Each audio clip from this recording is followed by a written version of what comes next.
मैं कौन हूं? अनादिकाल से दार्शनिक इस प्रश्न को लेकर उलझन में है, क्योंकि मनुष्य को बुद्धिमान पशु कहा जाता है। वो सिर्फ अपने जीवन की आवश्यकताओं को पूरा करके आसानी से संतुष्ट नहीं रह पाता। वो अपने परिवेश, अपने ग्रह, अपने ब्रह्मांड और खुद अपने रहस्य को जानने के लिए अनेक प्रश्न पूछता रहता है। और वास्तव में वो इस रहस्य को जानना चाहता है कि मैं कौन हूं, जीवन क्या है, चेतना क्या है, मृत्यु क्या है, मैं कौन हूं।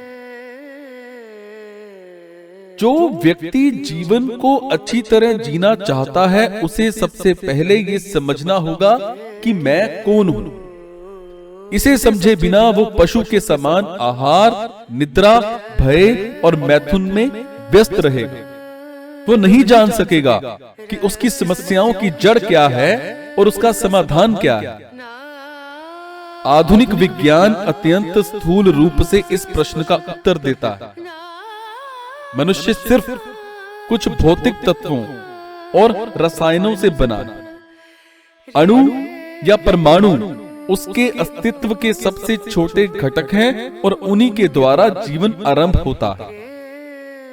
आधुनिक विज्ञान के अनुसार जीवन अनेक मृत पदार्थों में हुए परिवर्तन का परिणाम है और यही थ्योरी ऑफ इवैल्यूएशन है, जिसे पिछली शताब्दी में चार्ल्स डार्विन ने प्रस्तुत किया था।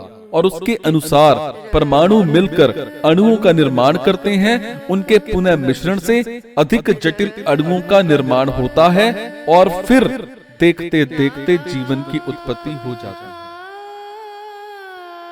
मृत पदार्थ अचानक जीवित हो जाता है। इस प्रकार सबसे सरल जीव की उत्पत्ति हुई। क्रमिक विकास के द्वारा उससे अधिकाधिक जटिल जीवों की उत्पत्ति होने लगी। जैसे जैसे इन जीवों में संतानोपन के माध्यम से अधिकाधिक सुधार होने लगे, धीरे धीरे धरती पर आज पाए जाने वाली समस्त जाति प्रजातियां उत्पन्न हो गई और अंततः पराकाष्ठा पर पहुंचकर मनुष्य की उत्पत्ति हुई।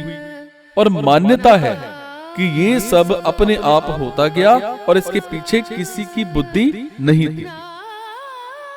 नास्तिकतावादी इस दर्शन के आधार पर ये स्थापित करने का प्रयास कर रहे हैं कि श्री भगवान पर विश्वास करने की कोई जरूरत नहीं है। अंततः जीवन संयोगवश रसायनों के मिश्रण से पैदा हुआ है और करोड़ों अरबों वर्षों से भी ज्यादा समय से प्रकृति के नियम अपने आप कार्य कर रहे हैं। और इस प्रकार आधुनिक वैज्ञानिकों की धारणा है कि आत्मा या फिर मैं सिर्फ कुछ परमाणुओं और अणुओं का मिश्रण है और हमारी भावनाएं, विचारधाराएं हमारे शरीर में होने वाले कुछ रासायनिक परिवर्तन मात्र हैं। परंतु क्या मैं केवल अणुओं का गुच्छा हूं? क्या यही जीवन है? सौभाग्य से कुछ बुद्धिमान वैज्ञानिकों ने इस पर अधिक विश्वास नहीं किया। नोबेल विजेता अल्बर्ट सजेंट लिखते हैं कि जीवन की अपनी खोज में अंततः मैं उन अणु परमाणुओं तक पहुंचा जिनमें कोई जीवन नहीं होता, और वहां तक पहुंचते पहुंचते मुझे लगा मानो जीवन मेरी उंगलियों से कहीं फिसल गया। और फिर मृत्यु क्या है?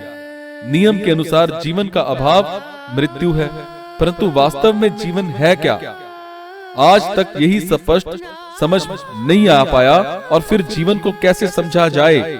जीवन सिर्फ कुछ लक्षणों द्वारा समझा जाता है और इस प्रकार जीवन और मृत्यु ये दोनों एक बड़ी पहेली बनकर रह गए हैं।